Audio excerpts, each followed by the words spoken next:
देखिए सबसे पहले बात करेंगे जनगणना की। किसकी बात करेंगे? जनगणना की, ठीक है ना। तो देखिए तो सबसे पहले जनगणना में बात करेंगे भारत की जनगणना की।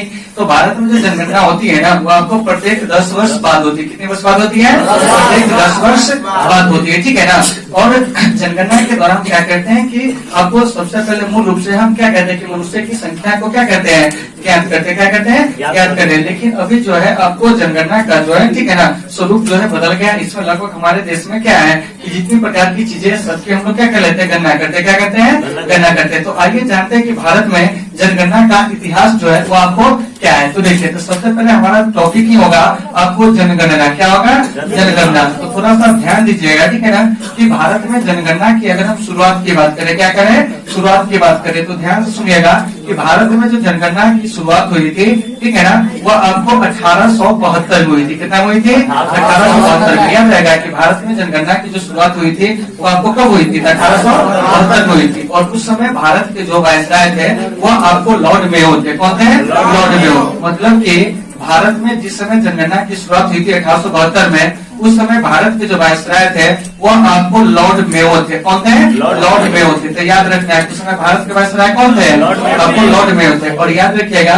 कि लॉर्ड मेयो की क्या हुई थी कि भारत में हत्या कर दी गई थी चाकू से। कैसे कर दी गई थी? चाकू से। कभी कभी क्वेश्चन पूछ लिया जाता है कि लॉर्ड मेयो की जो हत्या थी वो मतलब हुई थी या नहीं हुई थी, तब देखिए लॉर्ड मेयो के भारत में क्या कर दी गई थी? हत्या कर दी गई थी, ठीक है। और इसी के समय भारत में क्या हुई थी कि आपको जनगणना की शुरुआत हुई थी। और यह आपको क्या हुआ था कि एक प्रयोग के तौर पर इसको क्या किया गया था? शुरू किया गया था। लेकिन अगर इसी में क्वेश्चन पूछ दे कि बताइए कि भारत में नियमित रूप से, कैसे पूछ रहे हैं कि भारत में नियमित और, ठीक है ना, वैज्ञानिक रूप से, कैसे कहेंगे कि नियमित और वैज्ञानिक रूप से भारत में जो जनगणना की शुरुआत हुई थी वह आपको कब हुई थी? तो वह आपको 1881 में हुई थी। कितना हुई थी? 1881 में। तो याद रखिएगा कि भारत में नियमित और वैज्ञानिक रूप से जो जनगणना की शुरुआत हुई थी वो कब हुई थी? वो आपको 1881 में हुई थी, ठीक है ना।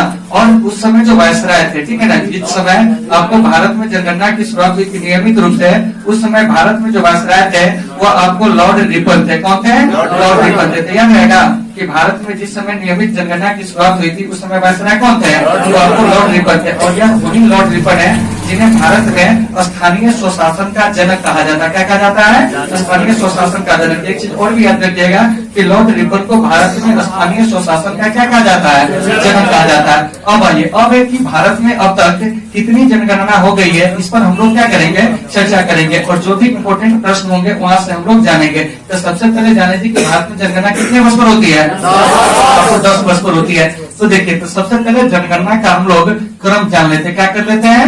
जनगणना का क्रम जो है उसको हम लोग जान लेते हैं या जनगणना का वर्ष जान लेते हैं, ठीक है ना। तो देखिए यहाँ पर सबसे पहले वार्तालाप नहीं होनी चाहिए। देखिए ध्यान से मेरी बात को सुनो, ठीक है ना, और आपस में हम लोग बात करते गलत चीजें ध्यान दीजिए। तो जनगणना का जो वर्ष है इसमें सबसे पहले अगर बात करते हैं तो शुरुआत हुई थी 1872 में। उसके बाद आपको 1881 में हुई थी। और 1881 से क्या हो गया कि आपको नियमित रूप से होने लगा। कैसे होने लगा? नियमित रूप से होने लगा। और कितने वर्षों पर भारत में जनगणना होती है? तो प्रत्येक 10 वर्ष बाद होती है। तो उसके बाद हो जाएगा आपको 1891, ठीक है ना। उसके बाद आपको 1901, ठीक है ना। उसके बाद आपको 1911, उसके बाद आपको 1921 और उसके बाद जो हो जाएगा 1931 और उसके बाद हो जाएगा 1941। क्या हो जाएगा? 1941। फिर आपको 9, 10, 11, 12, 13, 14, 15, ठीक है ना। तो देखिए उसके बाद फिर हो जाएगा आपको 1951, उसके बाद 1961, 1971, 1981, ठीक है ना, 1991, 2001। क्या जाएगा? 2001। नंबर तो गलत नहीं हो रहा है ना। 2000 कितना हो जाएगा? तो आपको 1 हो जाएगा। उसके बाद कितना हो जाएगा? तो 2011। क्या जाएगा? 2011। अब उसके बाद जो आगामी है प्रस्तावित है वो आपको 2021 में क्या है कि आपको प्रस्तावित मतलब थी, लेकिन यह क्या हुआ कि नहीं हो पाया। क्यों? क्योंकि कोरोना जैसे जो आपको महामारी है इसकी वजह से जनगणना जो है इस वर्ष नहीं हो पाई। लेकिन यह होगी। इस बार नहीं हुआ तो आपको क्या होगा कि आपको 22 में होगा, 22 में नहीं होगी, 23 में होगी, लेकिन जनगणना होगी। क्या होगी? होगी। तो आइए तो सबसे पहले यहाँ से एक चीज देख रहे हैं कि हमारा जो भारत आजाद हुआ था वो कब आजाद हुआ था? तो 15 अगस्त 1947 को। तो देखिए तो आजादी से पहले आपको 8 जनगणना हो चुकी थी। कितना हो चुकी थी? 8 जनगणना। तो कभी कभी क्वेश्चन में पूछ लिया जाएगा कि बताइए कि भारत की आजादी से पहले कितनी जनगणना हो चुकी थी, तो क्या कहेंगे? क्योंकि देखिए कि भारत 1947 में आजाद हुआ था। 1947 से पहले देखिए तो कब हो चुका है? अब 8 हो चुका है। उसके बाद अगर आपसे क्वेश्चन पूछा जाए कि स्वतंत्रता प्राप्ति के बाद अब तक कितनी जनगणना हो चुकी है, तब क्या कहेंगे? आपको 7 हो चुकी है। और 2021 में प्रस्तावित थी, जो कि आपको कोरोना महामारी के कारण नहीं हो पाई। क्या हो पाई?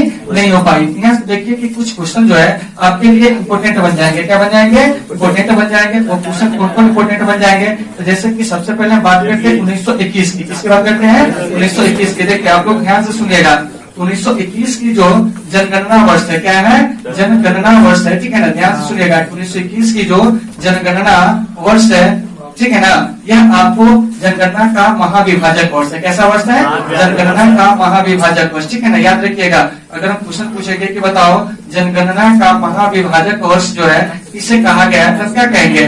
वर्ष 1921 को। क्योंकि इसमें क्या हुआ था, ध्यान से सुनिए कि ध्यान से सुनिए 1911 की तुलना में, किसकी तुलना में? 1911 की तुलना में, ठीक है ना, कि आपको 1921 में क्या है? 1921 में जो जनगणना थी, क्या थी? मतलब सॉरी, जनसंख्या जो थी वो आपको क्या हुआ था कि काफी कमी थी। क्या हुई थी? काफी कमी थी। मतलब कि आपको जनसंख्या में नकारात्मक मतलब गिरावट जो थी वो देखने को क्या हुआ था? मिला था। क्या हुआ था?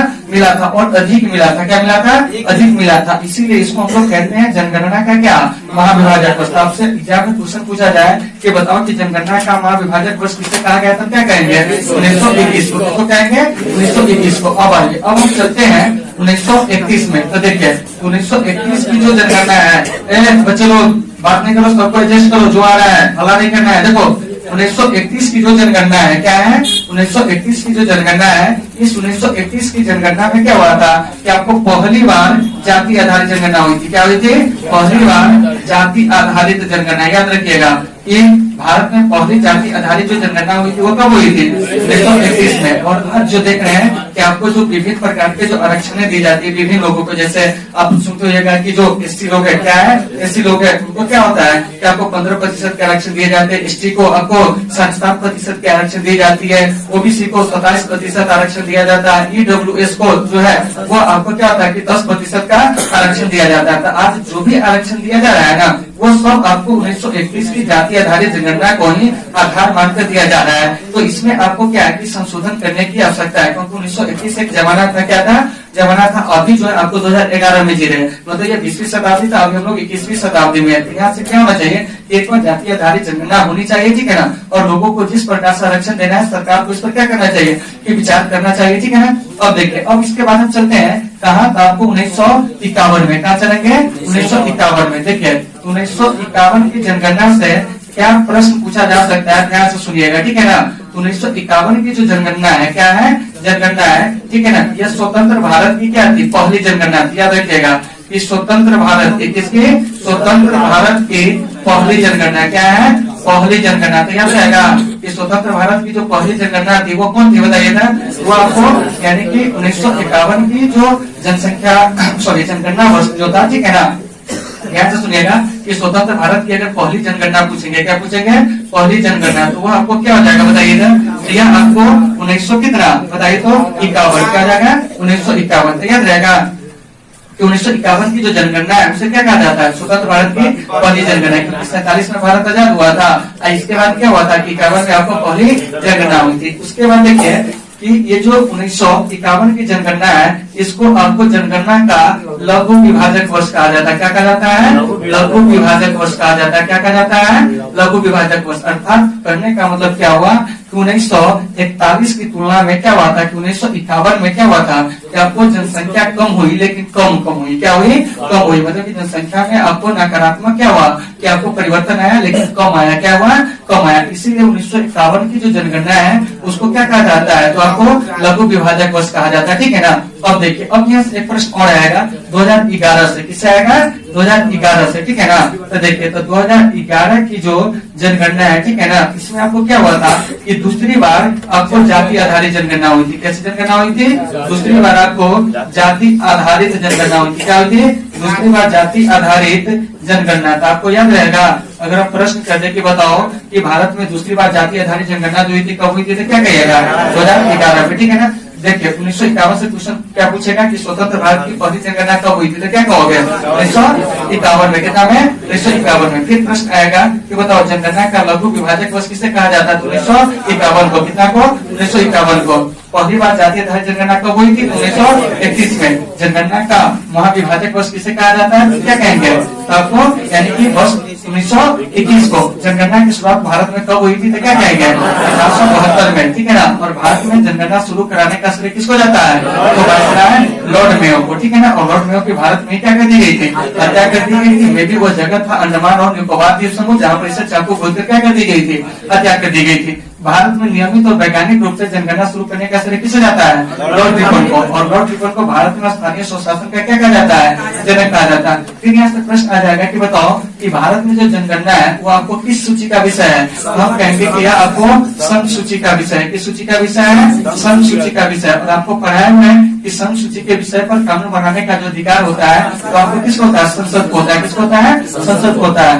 भारत में जो जनगणना होती है वो आपको कितने वर्षों पर होती है, आपको 10 वर्षों पर। कितने वर्षों पर, 10 वर्षों पर। याद रहेगा कि भारत में जनगणना कितने वर्षों पर होती है, 10 वर्षों पर। तो उम्मीद है कि आपको ये सारे चीज समझ में आ गए होंगे, ठीक है ना। तो आप लोग इसको क्या करेंगे, नोट कर लेंगे, ठीक है ना। इसको क्लियर कर लीजिए। देखिए आइए इसमें हम लोग क्या कहते हैं कि कुछ जो विशेष चीजें जो आपके एग्जाम में क्वेश्चन पूछे जाते हैं, क्या होते हैं, पूछे जाते हैं। जैसे इस सबसे बहुत सारे क्वेश्चन जो होते हैं वो आपके एग्जाम में आते हैं, क्या होते हैं, एग्जाम में आते हैं। तो इन सारे क्वेश्चन को आपको क्या कर लेना है कि बढ़िया से नोट कर लेना है, ठीक है ना। क्या करना है, नोट कर लेना है। और कोई भी चीज के अगर मान के चलो प्रॉब्लम होती है तो आप लोग हमें बताएंगे, ठीक है ना। चलो देखो, तो जैसे सबसे पहले क्या है कि भारत का कुल क्षेत्रफल की अगर हम बात करते हैं तो देखिए भारत का जो कुल क्षेत्रफल है वो आपको 32,87,263 वर्ग किलोमीटर है, ठीक है ना। आपसे एग्जाम में क्वेश्चन पूछा जाएगा कि भारत का कुल क्षेत्रफल कितना है, तब क्या कहेंगे 32,87,263 वर्ग किलोमीटर, जो दुनिया के कुल क्षेत्रफल का कितना है, तो 2.42% है, नहीं तो 2.4% आप बोल सकते हो, ठीक है ना। यानी कि सीधे समझिए कि दुनिया के पास अगर क्या कि 100% भूमि है तो उसका मात्र 2.4% भूमि किसके पास है, तो आपको भारत के पास है। और हमारा भारत जो है क्षेत्रफल की दृष्टि से दुनिया के क्या है कि आपको मतलब कि 7वां सबसे बड़ा देश है। तो आइए यहाँ पर हम जान लेते हैं कि क्षेत्रफल की दृष्टि से, ठीक है ना, कि दुनिया में जो पहले स्थान पर है वो कौन देश है उसको हम जान लेते हैं। तो देखिए क्षेत्रफल की दृष्टि से सबसे बड़ा देश जो है वो आपको रूस है। कौन है, रूस है, ठीक है ना। दूसरा नंबर पे जो है वो आपको कनाडा है। कौन है, कनाडा है। तीसरा नंबर पर जो जाएगा वो आपको चीन हो जाएगा। चौथा नंबर पर जो जाएगा संयुक्त राज्य अमेरिका। और 5वां नंबर पर जो जाएगा वो आपको ब्राजील हो जाएगा। कौन हो जाएगा, ब्राजील। और छठे नंबर पर जो होगा वो आपको क्या हो जाएगा, तो छठे नंबर पे आपको ऑस्ट्रेलिया हो जाएगा। कौन हो जाएगा, ऑस्ट्रेलिया हो जाएगा, ठीक है ना। और 7वां नंबर पर जो है हमारा भारत है। तो अगर हम तुमसे क्वेश्चन पूछ दे कि बताओ कि क्षेत्रफल की दृष्टि से भारत का दुनिया में कौन सा स्थान है, तो क्या कहोगे 7वां स्थान है। कौन सा स्थान है, 7वां स्थान है। पहला स्थान पे कौन है, रूस। कौन है, रूस है। दूसरे स्थान पे पूछेंगे तो आप कहेंगे कनाडा। तीसरे स्थान पे कहेंगे तो संयुक्त राज्य कौन, सॉरी क्या कहते हैं कि चीन। चौथे नंबर पे संयुक्त राज्य अमेरिका। 5वें नंबर पे ब्राजील। और छठे नंबर पे कौन है, ऑस्ट्रेलिया। और 7वें नंबर पर जो है कौन है, तो आपको भारत है। तो क्षेत्रफल की दृष्टि से भारत का पूरे दुनिया में कौन सा स्थान है, तो आपको 7वां है। पहले नंबर पे कौन है, तो आपको रूस है। अब आइए अब हम यहाँ से जानते हैं कि भारत में क्षेत्रफल की दृष्टि से जो सबसे बड़ा राज्य है वो कौन है। तो देखिए भारत में क्षेत्रफल की दृष्टि से जो सबसे बड़ा राज्य है वो आपको राजस्थान है। मतलब कि भारत के किस राज्य के पास सबसे अधिक भूमि है, सबसे अधिक क्षेत्रफल है, तब क्या कहेंगे, तो वो आपको राजस्थान के पास है, ठीक है ना। वहीं कभी कभी आपको दूसरे नंबर वाला भी पूछ देगा, कभी कभी तीसरे नंबर वाला भी, कभी कभी चौथे नंबर वाला भी, ठीक है ना। तो देखिए तो क्षेत्रफल के अनुसार भारत का जो सबसे बड़ा राज्य है वो आपको राजस्थान है, जिसके पास सबसे अधिक भूमि है। दूसरे नंबर पर जो है वो आपको मध्य प्रदेश है। मध्य प्रदेश को हम लोग हार्ट ऑफ इंडिया भी कहते हैं। तीसरे नंबर पर जो कौन है, महाराष्ट्र। और चौथे नंबर पे उत्तर प्रदेश है। तो याद रखिएगा कि क्षेत्रफल की दृष्टि से भारत का दूसरा सबसे बड़ा राज्य कौन है, मध्य प्रदेश, ठीक है ना। तीसरा सबसे बड़ा कौन है, तो आपको महाराष्ट्र है, ठीक है ना। चौथे नंबर पे कौन है, तो आपको उत्तर प्रदेश है। और पहले नंबर पे कौन है, तो आपको राजस्थान है, ठीक है ना। क्षेत्रफल की दृष्टि से सबसे छोटा राज्य की बात करते हैं तो वो कौन हो जाएगा, तो आपको गोवा हो जाएगा। कौन हो जाएगा, गोवा हो जाएगा, ठीक है ना। फिर यहाँ से प्रश्न आएगा कि सर्वाधिक क्षेत्रफल वाला जो महादेश है वो कौन है, ये भी याद रखिएगा। तो सर्वाधिक क्षेत्रफल वाला जो महादेश है वो आपको कौन है, एशिया है। कौन है, एशिया है। सबसे कम क्षेत्रफल वाला जो महादेश है वो कौन है, तो आपको ऑस्ट्रेलिया है। कौन है, ऑस्ट्रेलिया है, ठीक है ना। क्षेत्रफल की दृष्टि से सबसे बड़ा देश कौन है, तो आपको रूस है। कौन है, रूस है, ठीक है ना। क्षेत्रफल की दृष्टि से सबसे छोटा देश कौन है, तो आपको वेटिकन सिटी है। तो याद रखना है, क्वेश्चन पूछेंगे कि बताओ कि सबसे कम क्षेत्रफल वाला महादेश कौन है, तो ऑस्ट्रेलिया। सबसे अधिक क्षेत्रफल वाला जो महादेश है वो कौन है? वो अपना एशिया है। क्या है? एशिया। और हम लोग एशिया महादेश में ही निवास करते हैं। दुनिया की कुल भूमि का 33% भूमि जो है केवल आपको एशिया के पास है। किसके पास है? एशिया के पास। इसी कारण है कि एशिया में सबसे अधिक जनसंख्या भी क्या करती है? आपको प्रवास मतलब की वास करती है। ठीक है ना? चलो देखो, सबसे कम क्षेत्रफल वाला महादेश तो आपको ऑस्ट्रेलिया आ जाएगा। क्षेत्रफल की दृष्टि से सबसे बड़ा देश रूस, सबसे छोटा कौन? Vatican city. तो आइए यहाँ सब जानते हैं कि क्षेत्रफल के अनुसार दुनिया के जो महादेश है उस महादेश के बारे में जानते हैं। तो देखिए इसमें सबसे पहले नंबर पर कौन है? एशिया, यानी कि क्षेत्रफल की दृष्टि से सबसे बड़ा महादेश एशिया। उसके बाद कौन है? अफ्रीका। उसके बाद आपको उत्तरी अमेरिका, फिर आपको दक्षिणी अमेरिका, फिर आपको अंटार्कटिका, उसके बाद कौन है? यूरोप है, और उसके बाद जो है कौन है? तो आपको ऑस्ट्रेलिया है। अगर पूछेंगे कि क्षेत्रफल के अनुसार सबसे छोटा महादेश कौन था, क्या कहिएगा? ऑस्ट्रेलिया। सबसे बड़ा कौन? एशिया। उम्मीद है कि आप इन सारे चीजों को अच्छे से क्लियर कर लेंगे। ठीक है, इसको जल्दी से फटाफट नोट कर लीजिए आप लोग। हाँ, क्या बोले हैं?